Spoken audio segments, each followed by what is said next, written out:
భ్రమరాంబికా చెల్లి, ఏంటి అంత ఎత్తున ఉన్న శ్రీశైల శిఖరం వదిలి ఈ దుర్గమ్మ కొండకొచ్చావు?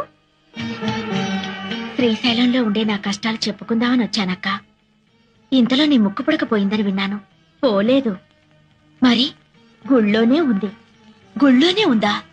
కృష్ణవేణి చెల్లి నా ముక్కు పుడక అందుకోవాలని ఉరకలేస్తుంది. అది జరిగితే ప్రళయం వస్తుందిగా, అందుకని నేనే తీసేశాను. ఎక్కడుంది? ఈ రాత్రి 1000 సంవత్సరాలకి ఓసారి వచ్చే దుర్గాష్టమి. 7 గ్రహాలు మకర రాశిలో కలుస్తాయి. చంద్రగ్రహం సూర్యగ్రహం మాత్రం కన్యారాశిలో ఉంటాయి. ఆదిశక్తి అపరజ్యోతియే ఆకాశంలో వెలుగుతుంది. త్రిమూర్తులు కూడా ఆ జ్యోతికి యజ్ఞశక్తిని ధారపోస్తారు. ఈ రాత్రి ఆ దివ్య గడియల్లో ఎవరైతే నా వ్రతం చేస్తారో వాళ్లకు నా ముక్కుపుడక దక్కుతుంది. నీ వ్రతం నేను చేస్తానక్కా.